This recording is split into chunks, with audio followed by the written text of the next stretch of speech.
Gorgons and hydras, and chimeras. Dire stories of Seleno and Harpies may reproduce themselves in the brain of superstition, but they were there before. They are transcripts, types, the archetypes are in us, and eternal. How else should the recital of that which we know in waking sense to be false come to affect us at all? Is it that we naturally conceive terror from such objects, considered in their capacity of being able to inflict upon us bodily injury? Oh, least of all! These terrors are of older standing. They date beyond body, or without the body. They would have been in the same. That the kind of fear here treated is purely spiritual, that it is strong in proportion as it is objectless on earth, that it predominates in the period of our sinless infancy, our difficulties the solution of which might afford some probable insight into our ante-mundane condition, and a peep at least into the shadowland of pre-existence. Charles Lamb, Witches and Other Night Fears. The Dunwich Horror. Chapter 1. When a traveler in north-central Massachusetts takes the wrong fork at the junction of the Aylesbury Pike just beyond Dean's Corners, he comes upon a lonely and curious country. The ground gets higher, and the briar-bordered stone walls press closer and closer against the ruts of the dusty, curving road. The trees of the frequent forest belts seem too large, and the wild weeds, brambles, and grasses attain a luxuriance not often found in settled regions.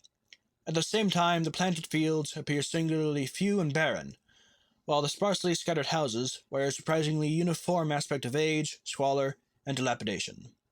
Without knowing why, one hesitates to ask directions from the gnarled, solitary figures, spied now and then on crumbling doorsteps or on the sloping, rock-strewn meadows. Those figures are so silent and furtive that one feels somehow confronted by forbidden things, with which it would be better to have nothing to do. When a rise in the road brings the mountains in view beyond the deep woods, the feeling of strange uneasiness is increased. The summits are too rounded and symmetrical to give a sense of comfort and naturalness, and sometimes the sky silhouettes with especial clearness the queer circles of tall stone pillars, with which most of them are crowned. Gorges and ravines of problematical depth intersect the way, and the crude wooden bridges always seem of dubious safety. When the road dips again, there are stretches of marshland that one instinctively dislikes, and indeed almost fears at evening, when unseen whippoorwills chatter and the fireflies come out in abnormal profusion to dance to the raucous, creepily insistent rhythms of stridently piping bullfrogs. The thin, shining line of the Miskatonic upper reaches has an oddly serpent-like suggestion as it winds close to the feet of the domed hills among which it rises. As the hills draw near, one heeds to their wooded sides more than their stone-crowned tops. Those sides loom up so darkly and precipitously that one wishes they would keep their distance, but there is no road by which to escape them.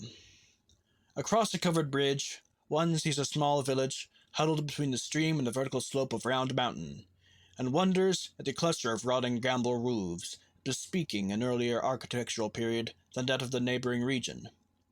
It is not reassuring to see, on a closer glance, that most of the houses are deserted and falling to ruin, and that the broken steepled church now harbors the one slovenly mercantile establishment of the hamlet. One dreads to trust the tenebrous channel of the bridge, yet there is no way to avoid it. Once across, it is hard to prevent the impression of a faint malign odor about the village street, as of the massed mold and decay of centuries. It is always a relief to get clear of the place, and to follow the narrow road around the base of the hills and across the level country beyond, till it rejoins the Aylesbury Pike. Afterward, one sometimes learns that he's been through Dunwich. Outsiders visit Dunwich as seldom as possible, and since a certain season of horror, all the signboards pointing towards it have been taken down. The scenery, judged by any ordinary aesthetic canon, is more than commonly beautiful, yet there is no influx of artists or summer tourists.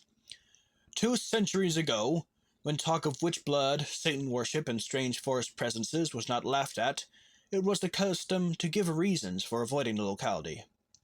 In our sensible age, since the Dunwich horror of 1928 was hushed up by those who had the town's and the world's welfare at heart, people shun it without knowing exactly why. Perhaps one reason, though it cannot apply to uninformed strangers, is that the natives are now repellently decadent, having gone far along that path of retrogression so common in many New England backwaters. They have come to form a race by themselves, with the well-defined mental and physical stigmata of degeneracy and inbreeding.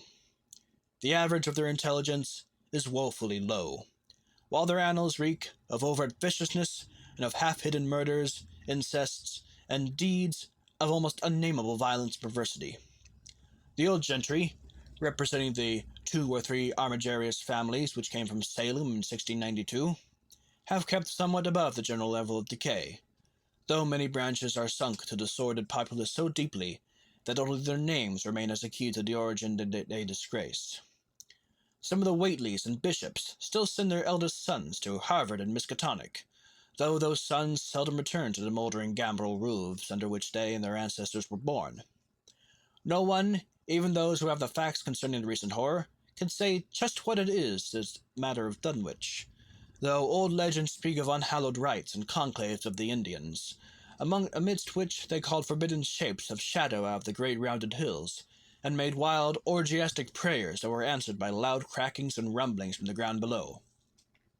In 1747, the Reverend Abijah Hoadley, newly come to the Congregational Church at Dunwich Village, preached a memorable sermon on the close presence of Satan and his imps, in which he said, "It must be allowed that these blasphemies of an eternal train of demons are matters of too common knowledge to be denied. The cursed voices of Azazel and Buzrael, of Beelzebub and Belial, having been heard from under the ground by above a score of credible witnesses now living. I myself did not more than a fortnight ago catch a very plain discourse of evil powers in the hill behind my house, wherein there were a rattling and a rolling, groaning, screeching, and hissing, such as no things of this earth could rise up, and which must needs have come from those caves that only black magic can discover, and only the devil unlock." Mr. Hoadley disappeared soon after delivering this sermon, but the text, printed in Springfield, is still extant. Noises in the hills continue to be reported from year to year, and still form a puzzle to geologists and physiographers. Other traditions tell of foul odors near the hill-crowning circles of stone pillars, and of rushing, airy presences to be heard faintly at certain hours from stated points at the bottom of the great ravines, while still others try to explain the devil's hop-yard, a bleak, blasted hillside, where no tree, shrub, or grass blade will grow. Then, too, the natives are mortally afraid of the numerous whippoorwills, which grow vocal on warm nights. It is vowed that the birds are psychopomps, lying in wait for the souls of the dying, and that they time their eerie cries in unison with the sufferer's struggling breath. If they can catch the fleeing soul when it leaves the body, they instantly flutter away, chittering in demoniac laughter. But if they fail, they subside gradually into a disappointed silence. These tales are, of course, obsolete and ridiculous, because they come down from very old times. Dunwich is indeed ridiculously old, older by far than any of the communities within 30 miles of it.